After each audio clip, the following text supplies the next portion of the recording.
बिस्मिल्लाहिर्रहमानिर्रहीम। अस्सलाम वालेकुम नाज़रीन, मैं हूं ज़ैन अली। नाज़रीन कराम, आज 29 अक्टूबर है और दिन है हफ्ते का। अरशद शरीफ साहब के कत्ल से मुतल्लिक आज भी कई ऐसे अहम सवालात हैं जिनके जवाबात नहीं दिए जा रहे। वो जवाबात जो अरशद शरीफ साहब के कत्ल की तहकीकात में बड़े हेल्पफुल हो सकते हैं, वो जवाबात जो अरशद शरीफ साहब के कातलों को पकड़ने के लिए बड़े मददगार साबित हो सकते हैं, लेकिन आज भी उनके जवाबात छुपाए जा रहे हैं। आज इस वीलॉग के अंदर मैं अरशद शरीफ साहब के कत्ल से मुताल्लिक कुछ बड़ी तहलका खेज इंफॉर्मेशन, कुछ ऐसी खबर आपके साथ शेयर करने जा रहा हूं जो अरशद शरीफ साहब के कत्ल की तहकीकात में बड़ी हेल्पफुल होगी। खास तौर पर गुज़िश्ता 3 दिन से जो सवालात पूछे जा रहे हैं कि अरशद शरीफ साहब दुबई क्यों नहीं रुके, अरशद शरीफ साहब को दुबई किसने रुकने नहीं दिया, क्या उनका वीजा एक्सपायर हुआ या उनको डिपोर्ट किया गया। जब अरशद शरीफ साहब दुबई से कीनिया जा रहे थे तो पाकिस्तान ने किस सहाफी के साथ फोन पर बातचीत कर रहे थे, उस सहाफी को अरशद शरीफ साहब ने दुबई ना रुकने, वीजा एक्सपायर होने या डिपोर्ट होने के हवाले से क्या बताया। कुछ बड़ी इंपॉर्टेंट इंफॉर्मेशन आज के इस वीलॉग में मैं आपको बताने जा रहा हूं। मैं पहले दिन से कोशिश कर रहा हूं कुछ ऐसी फाइंडिंग्स, कुछ ऐसी इन्वेस्टिगेटिव स्टोरीज अरशद शरीफ साहब के कत्ल से मुताल्लिक आपको बताई जाएं जो कि तहकीकात में मदद दे सकें। मैं 3 दिन तक अरशद शरीफ साहब के घर में मौजूद था। कई ऐसी चीजें हैं जो मेरे सामने हुई हैं। तीसरे दिन अरशद शरीफ साहब को जब शहीद किया गया, उसके तीसरे दिन फैसल वाडा साहब ने एक प्रेस कॉन्फ्रेंस की। उस प्रेस कॉन्फ्रेंस को मैंने, काशिफ अब्बासी साहब ने, इमरान रियाज खान साहब ने, अदील राजा ने, जो अरशद शरीफ साहब के प्रोड्यूसर हैं, मोहम्मद मालिक ने, रऊफ क्लासरा ने, हमने अरशद शरीफ साहब के घर में उनके सहन में बैठकर ये सारी प्रेस कॉन्फ्रेंस सुनी। अरशद शरीफ साहब के मुतल्लिक जो फैसल वाडा साहब ने पहली बात की वो ये थी कि अरशद शरीफ साहब को दुबई से किसी ने डिपोर्ट नहीं किया, उनका वीजा खत्म हुआ। अरशद शरीफ साहब का जो वीजा है वो मेरे पास मौजूद है। अरशद शरीफ साहब का वीजा लगा था 5 अगस्त को।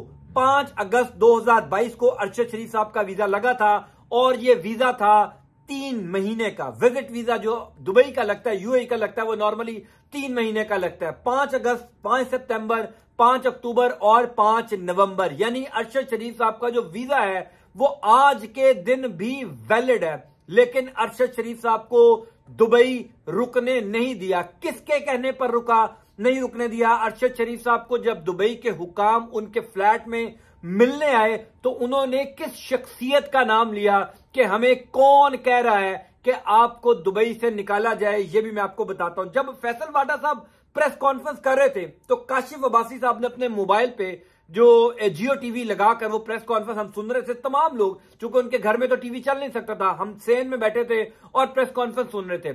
फैसल वाडा साहब ने एक एक बात झूठ कही, एक एक बात उनकी झूठी थी। अदील राजा जो अरशद शरीफ साहब के सबसे करीब थे, अरशद शरीफ साहब के साथ राब्ते में थे, वो अदील राजा जिसके बारे में मैंने आपको बताया था कि फैसल अरशद शरीफ साहब के बारे में अगर किसी शख्स को मालूम था पाकिस्तान के अंदर कि वो कीनिया में मौजूद है तो एक शख्स उसमें अदील राजा भी थे।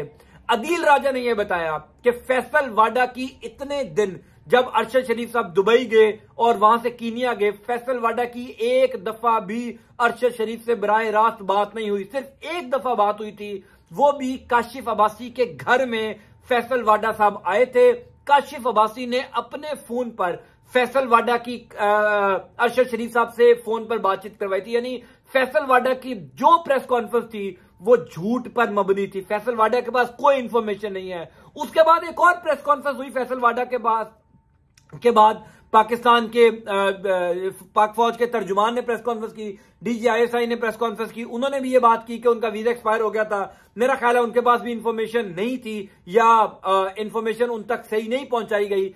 अरशद शरीफ साहब का वीजा एक्सपायर नहीं हुआ था, उनको डिपोर्ट किया गया। अब डिपोर्ट जब हो रहे थे अरशद शरीफ साहब तो मामला क्या था? काशिफ अब्बासी साहब बताते हैं कि अम्माद यूसुफ जो एयरवाई के प्रेसिडेंट हैं, उनकी बर्थडे थी, उनकी सालगिरह की तकरीब चल रही थी इस्लामाबाद के अंदर। उनका केक कटिंग से पहले अरशद शरीफ को काशिफ अब्बासी ने अपने फोन से फोन मिलाया। इसी दौरान जब बातचीत चल रही थी तो अरशद शरीफ ने बताया काशिफ अब्बासी को कि नीचे रिसेप्शन के ऊपर कोई दुबई हुकाम के लोग आए हैं, वो मुझे मिलना चाहते हैं, मैं नीचे रिसेप्शन पर जा रहा हूं, वापस आकर आपसे फोन पर बातचीत करूंगा। काशिफ अब्बासी ने कहा ठीक है।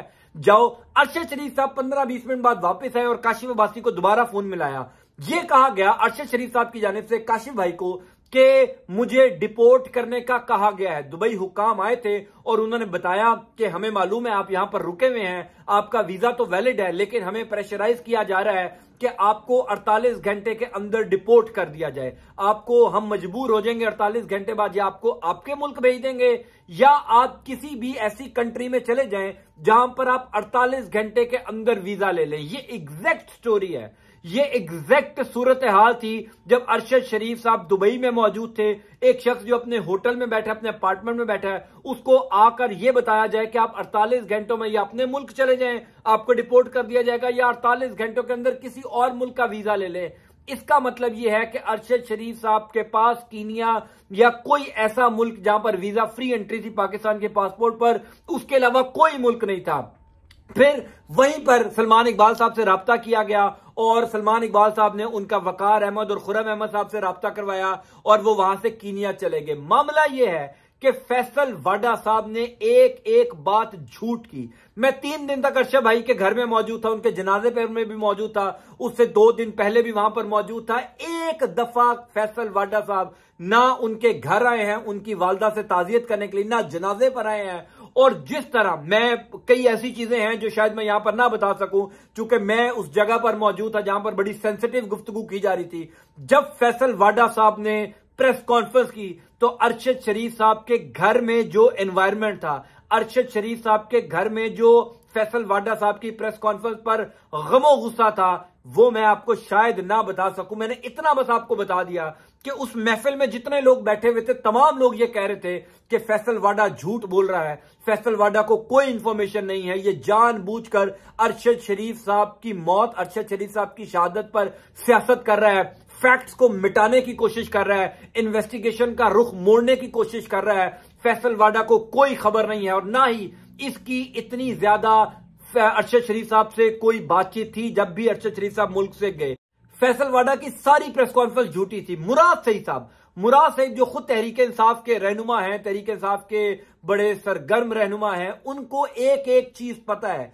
मुझे ये भी मालूम है कि मुराद सईद साहब वो शख्सियत है जब अरशद शरीफ साहब दुबई के लिए रवाना हुए थे पेशावर से, तो मुराद सईद इस्लामाबाद से अरशद शरीफ साहब को पेशावर लेकर गए थे अपनी गाड़ी पर। मुझे कई चीजें मालूम है, लेकिन अभी चूंकि इन्वेस्टिगेशन चल रही है, मैं चाहता हूं कि इन्वेस्टिगेशन चलती जाए और जो जो खबर मेरे तक आती जाएगी मैं आप लोगों तक पहुंचाता जाऊं ताकि इन्वेस्टिगेशन के अंदर भी कोई खलल ना पड़े और जो खबर मेरे पास हो वो मैं आप तक पहुंचाकर इन्वेस्टिगेशन में कुछ मदद दे सकूं। बहरहाल जो ये खबर थी कि अरशद शरीफ साहब का दुबई का वीजा एक्सपायर हुआ, अरशद शरीफ साहब अपनी मर्जी से दुबई से गए, ये झूठ है। अरशद शरीफ साहब दुबई से अपनी मर्जी से नहीं गए, उनको डिपोर्ट किया जा रहा था।